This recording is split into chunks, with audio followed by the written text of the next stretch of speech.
போட்டித்திற்கு தயாராகும் நண்பர்கள் அனைவருக்கும் வணக்கம். நாம் டிஎன்பிசியில் ஜென்ரல் சயின்ஸ் சிலபஸ்கில் பேரண்டத்தின் இயல்பு அப்படிங்கிற டாப்பிக்கில் பார்த்துக்கிட்டு இருக்கோம்.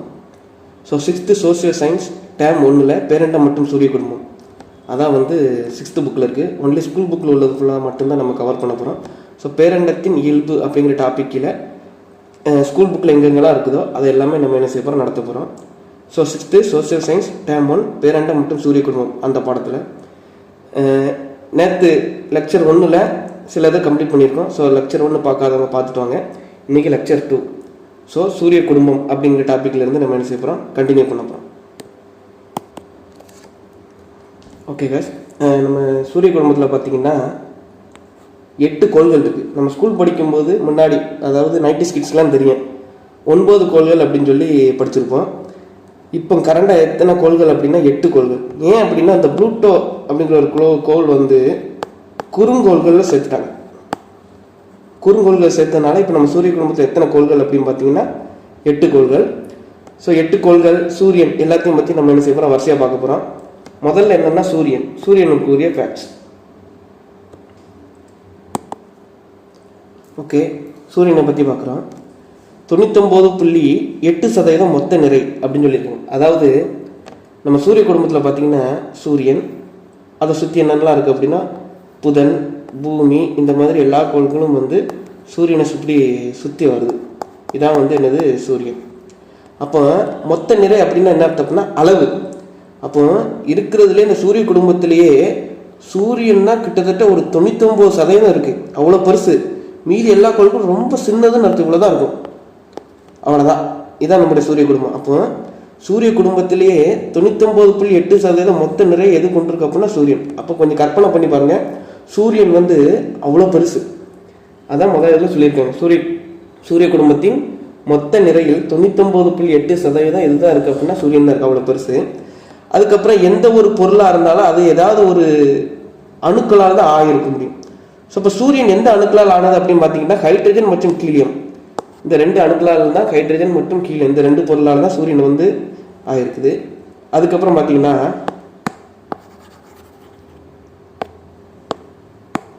இது சூரியன். ஓகே, சூரியனுக்கு உள்ளெல்லாம் வெப்பநிலை இருக்கும். இந்த சூரியத்தோட மேல்பரப்பு வெப்பநிலை எவ்வளோ இருக்கும் அப்படின்னு சொல்லி ஒரு அப்ராக்சிமேட்டாக கணக்கீடு பண்ணியிருக்காங்க. எவ்வளோ அப்படின்னா 6000 டிகிரி செல்சியஸ். 6000 degree Celsius. நம்ம உடம்பு கம்ப்ளீட்டாக பேன் ஆகணும் அப்படின்னா வெறும் 300 டிகிரி செல்சியஸ் போதும். 300 டிகிரி செல்சியஸில் உள்ள ஒரு ஆயிலில் நம்ம விழுந்துட்டோம் அப்படின்னா கம்ப்ளீட்டாக நம்ம பேர்ன் ஆகும். கிட்டத்தட்ட சூரியனோட வெப்பநிலை பார்த்தீங்கன்னா 6000 டிகிரி செல்சியஸ். அப்போ எவ்வளோ அதிகமாக இருக்குன்னு பாருங்கள், நம்மளால் அது கிட்ட கூட போக முடியாது. ஓகே, அதுக்கப்புறம் 8.3 நிமிடம்னு கொடுத்துருங்க. என்ன அர்த்தம் அப்படின்னா சூரியன் உங்களுக்கு தெரியும் ஒரு நெருப்பு பந்தால் ஆனது. அப்போ இந்த சூரியன்லேருந்து இது நம்ம பூமிக்கு ஹீட்டு இந்த மாதிரி வரும், அப்படி தானே. இப்போ இந்த என்ன சொல்கிறது, இந்த குளிர்காலத்துலலாம் விறகுலாம் வச்சு எல்லாருமே என்ன செய்வாங்க அப்படின்னா தீ மூட்டுவாங்க. அப்போ என்ன செய்வாங்க, தீ கிட்ட நிற்கும் போது நமக்கு சுடும். அப்போது ஒரு தீயே என்ன செய்யுது அப்படின்னா நம்ம கொஞ்சம் கிட்ட போகும்போது சுடுது. இது ஒரு மிகப்பெரிய நெருப்பு பந்து. அப்போது ஆனால் என்ன எப்படி இருக்குது அப்படின்னா கொஞ்சம் தூரத்தில் இருக்குது. ஸோ அவ்வளோ தூரத்தில் இருந்து நம்ம பூமிக்கு அடைகிறதுக்கு எவ்வளோ நேரம் ஆகும் பார்த்தீங்கன்னா அந்த சூரிய ஒளி 8.3 நிமிஷம் ஆகும். சூரிய ஒளி நம்ம பூமிக்கு அடைகிறதுக்கு வெறும் 8.3 நிமிடம். செகண்டுன்னு போட்டக்கூடாதுங்க. இந்த சயின்ஸை பொறுத்தளவுக்கு நான் முன்னாடி சொன்ன மாதிரி தான், யூனிட் ரொம்ப முக்கியம். ஒரு வேல்யூ படிச்சிங்கன்னா அதனுடைய யூனிட் ரொம்ப முக்கியம். ஸோ ஆப்ஷனில் எப்படி கொடுத்துருவாங்க அப்படின்னா சூரிய ஒளி பூமியை வந்தடைய ஆகும் காலம் 8.3 வினாடி கொடுத்துருவாங்க. நம்ம 8.3 மட்டும் தான் நினைவு இருக்கும், அந்த வினாடிங்கிறத மறந்துடும். என்ன அப்போ என்ன செஞ்சிடும் அப்படின்னா டக்குனு இதை டிக்கெட்ஸ் வந்துடும், நமக்கு தப்பாயிடும். நல்லா கவனிச்சுக்கோங்க, 8.3 நிமிடம், மினிட், இங்கிலீஷில் மினிட். ஓகே, அதுக்கப்புறம் பார்த்தீங்கன்னா சூரியனை பற்றி ஒரு ஃபேக்ட்ஸ் சொல்கிறாங்க. ஒரு பாக்ஸில் ஒரு கண்டென்ட் இருக்குது. என்ன பாக்ஸில் ஒரு கண்டென்ட் இருக்குது, என்ன சொல்லியிருக்காங்க அப்படின்னா இது என்னதுன்னா ஒரு சூரியன். இது என்னது சூரியன். சூரியன் எவ்வளோ பெருசு அப்படின்னு உங்களால் கற்பனை செஞ்சு பார்க்கணும் அப்படிங்கிறதுக்காக ஒரு சின்ன ஒரு ஃபேக்ட்ஸ் கொடுத்துருக்காங்க. இந்த சூரியனுக்குள்ளே நம்ம பூமியை உள்ள நிரப்புறோம்னு வைங்களேன். எவ்வளோ பூமியை நிரப்பலாம் அப்படின்னா இந்த சின்ன ரவுண்டு போட்டிருக்கோம் இதெல்லாம் பூமி. இந்த மாதிரி சூரியனுக்குள்ளே நம்ம இப்படி நிரப்பிக்கிட்டே போனோம்னா கிட்டத்தட்ட 1.3 மில்லியன் பூமியை வந்து உள்ள அமுக்கலாமாங்க. 1 மில்லியன் புவி, அதான் இந்த பாயிண்ட் சொல்லியிருக்கேன். அப்போ சூரியன் எவ்வளோ பெருசு அப்படின்னு சொல்லி நீங்களே வந்து கற்பனை பண்ணி பாருங்கள்.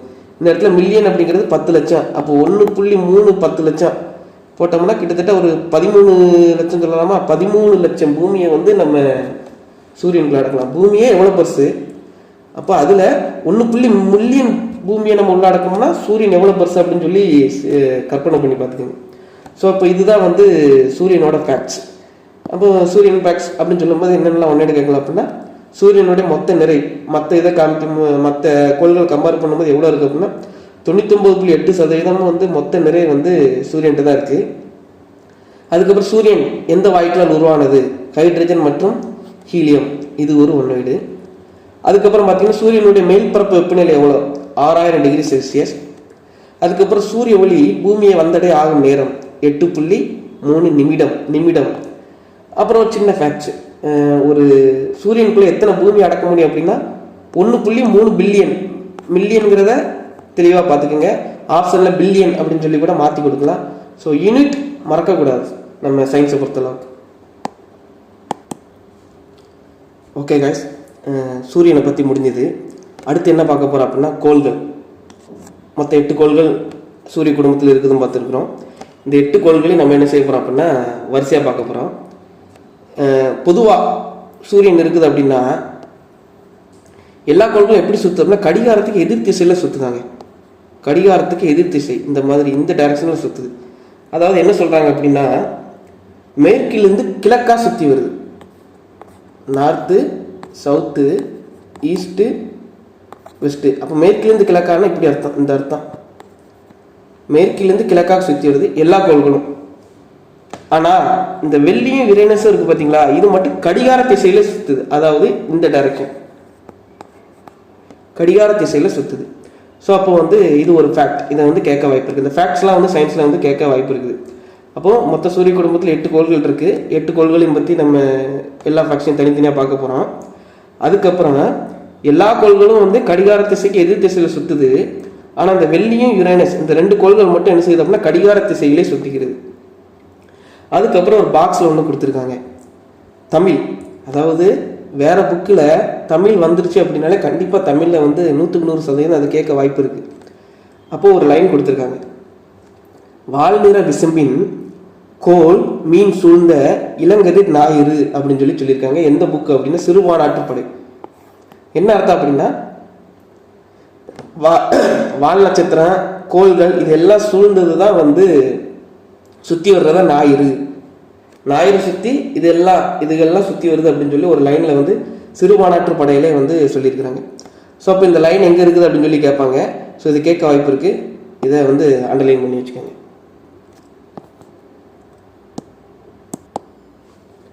அடுத்து கோள்களை பற்றி சில ஃபேக்ட்ஸு.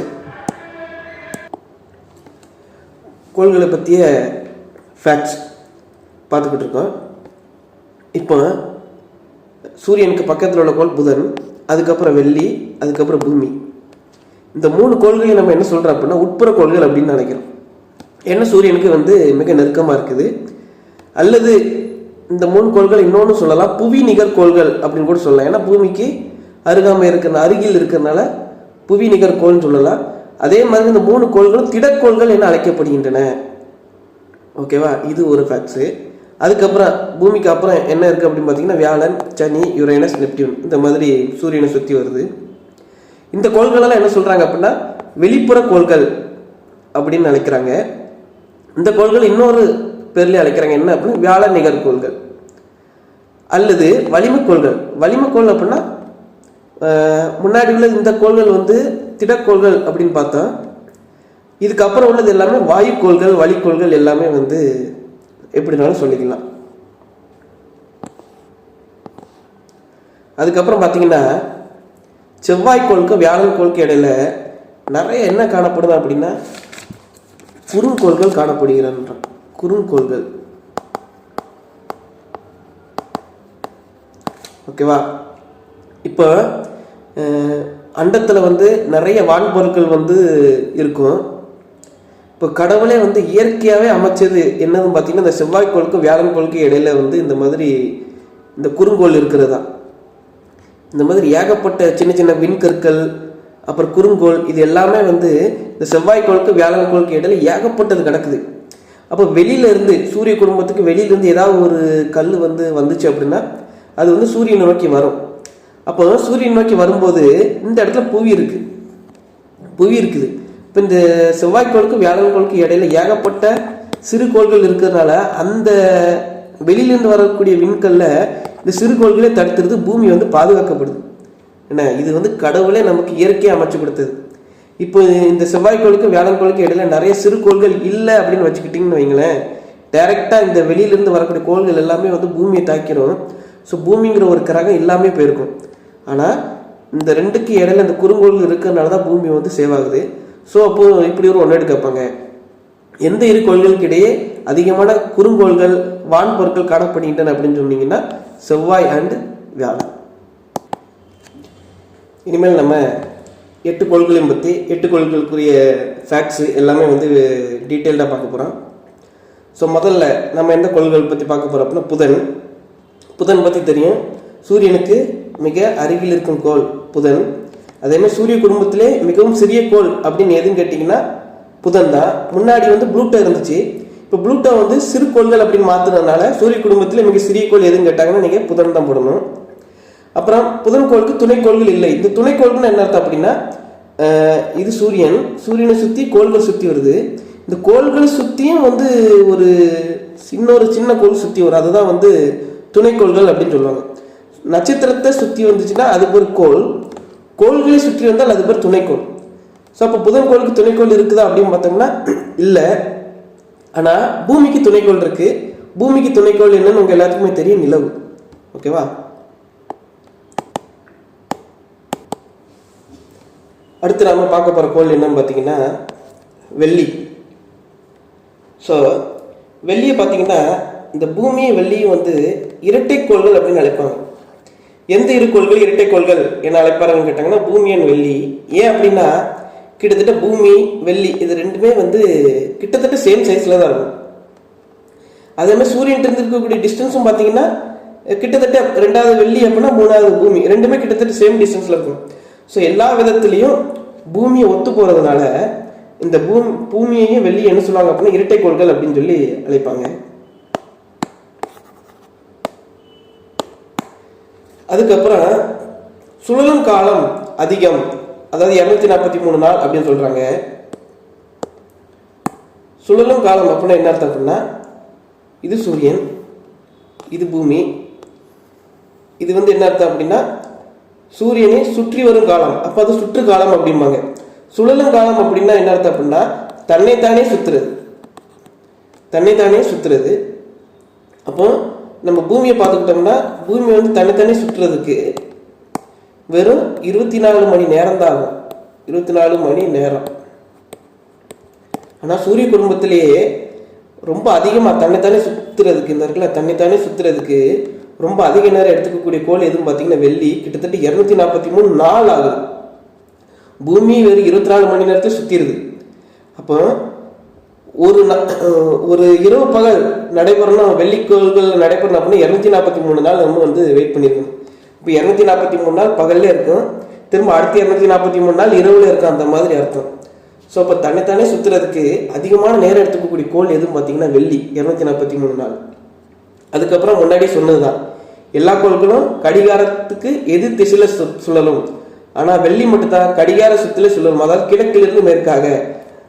இதை வந்து மறந்துடக்கூடாதுங்க. கிழக்கிலிருந்து மேற்காகவா மேற்கிலிருந்து கிழக்காகவா இந்த மாதிரி ஒரு டவுட் வந்துகிட்டே இருக்கும்.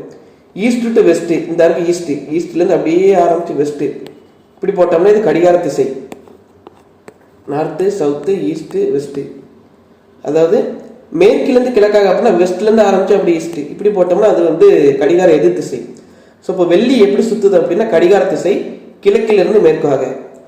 அதே மாதிரி வெள்ளி கோள்களுக்கும் நம்ம ஏற்கனவே பார்த்துட்டோம், துணைக்கோள்கள் இல்லை. அடுத்து என்ன பார்த்தீங்கன்னா விடிவெள்ளி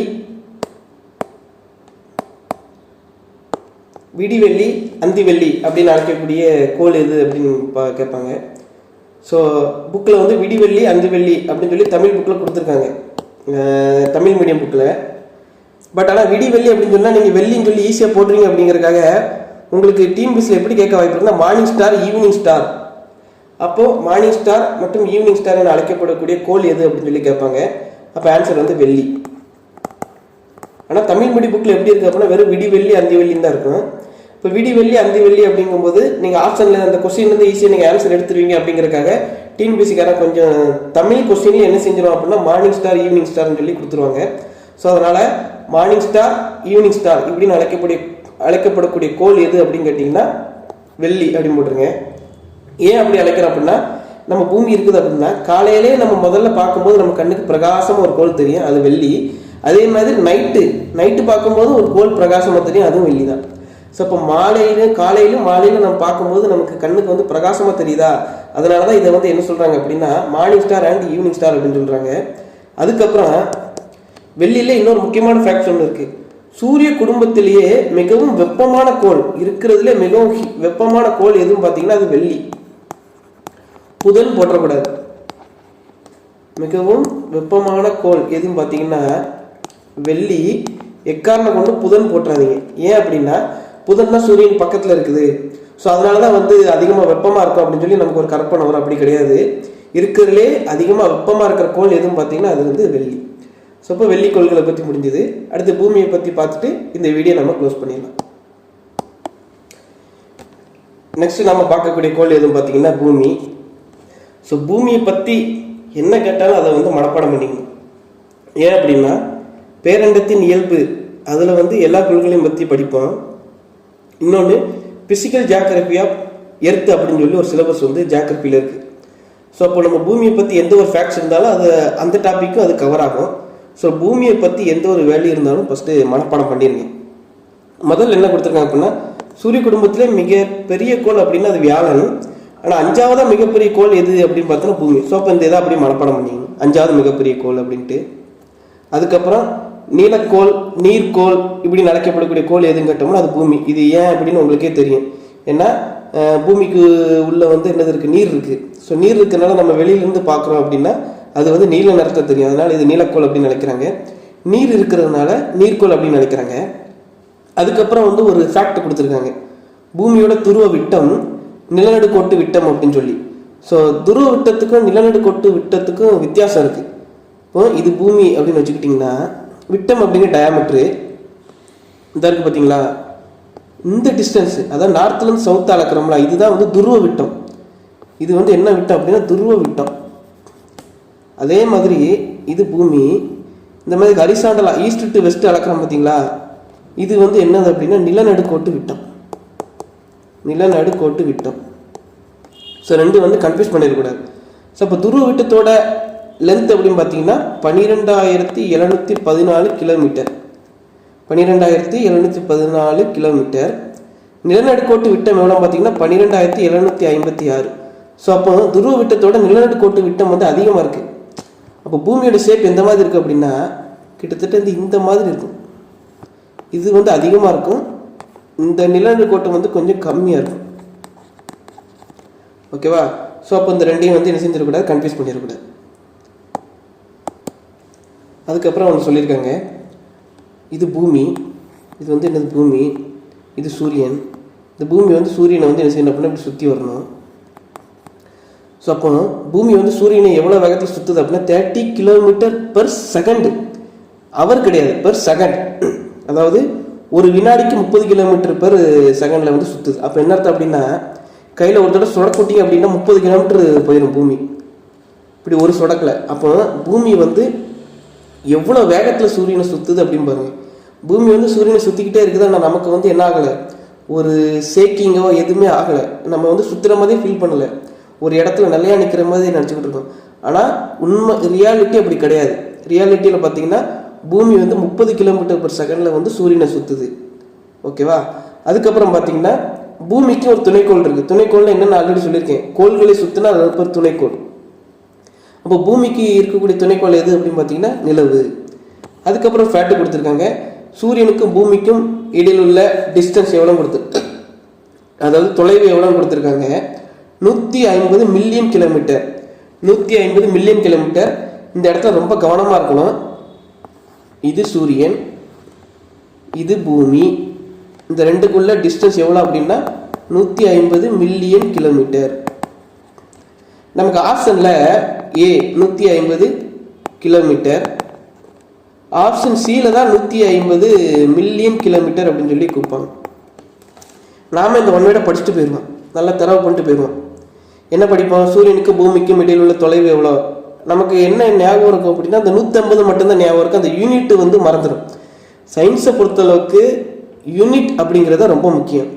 அப்போ சூரியனுக்கு பூமிக்கு இடையில் உள்ள தொலைவு வெறும் 150 கிலோமீட்டர் அப்படின்னு சொல்லி நீங்கள் போட்டுட்டீங்கன்னு வைங்களேன்.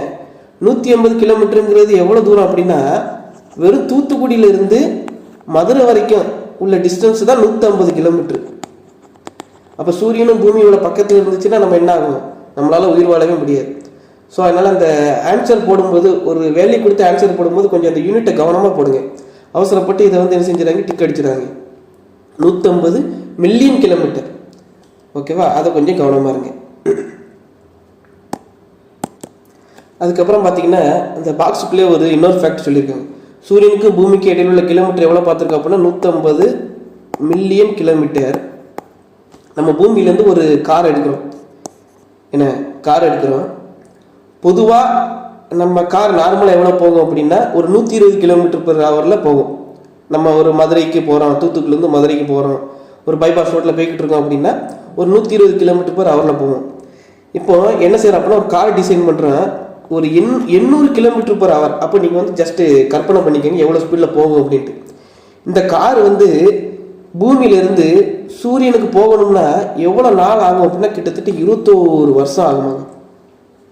அப்போ நீங்கள் ஜஸ்ட் இமேஜின் பண்ணி பாருங்கள், 21 வருஷம். என்ன அப்போ சூரியனுக்கு பூமிக்கு இடையில உள்ள டிஸ்டன்ஸு எவ்வளோ தூரம் அப்படின்னு நீங்கள் ஜஸ்ட் இமேஜின் பண்ணி பாருங்கள். 800 km/h போகிற கார் வந்து சூரியன் அடையணும்னா 21 வருஷம் ஆகுது. அப்போது சூரியனுக்கு பூமிக்குள்ள டிஸ்டன்ஸ் வந்து 150 மில்லியன் கிலோமீட்டர். ஜஸ்ட் உங்களால் ஒரு கற்பனை பண்ணி பாருங்கள் எவ்வளோ தூரத்தில் இருக்குது அப்படின்ட்டு. ஓகே கேஸ், நம்ம இது வரைக்கும் பேரண்டத்தின் இயல்பு டாப்பிக்கில் 6th சோசியல் சயின்ஸில் வரக்கூடிய எல்லாமே பார்த்துக்கிட்டு இருக்கோம். இன்றைக்கி கிளாஸ் இதோட முடிஞ்சுது. மீதி ரிமைனிங் வந்து அடுத்த கிளாஸில் பார்ப்போம். ஸோ தொடர்ந்து சயின்ஸு வீடியோ இனிமேல் கம்ப்ளீட் பண்ணலாம் அப்படின்னு முடிவு பண்ணியிருக்கிறோம். இந்த மாதிரி கொஞ்சம் கொஞ்சமாக தான் படிக்க போகிறோம். ஸோ என்ன செய்யுங்க, தொடர்ந்து வீடியோ பாருங்கள். இதை பார்த்துட்டு ஸ்கூல் புக்கே நீங்கள் படிங்க, உங்களுக்கு ஈஸியாக புரியும். சயின்ஸ் இனிமேல் வந்து கஷ்டம் அப்படின்னு யாருக்குமே இருக்கக்கூடாது. அந்த அளவுக்கு நம்ம என்ன செய்ய போகிறோம், டீட்டெயிலாக பொறுமையாக நடத்த போகிறோம். ஸோ தொடர்ந்து வீடியோ பாருங்கள், பயன்பெறுங்க. நன்றி, வணக்கம்.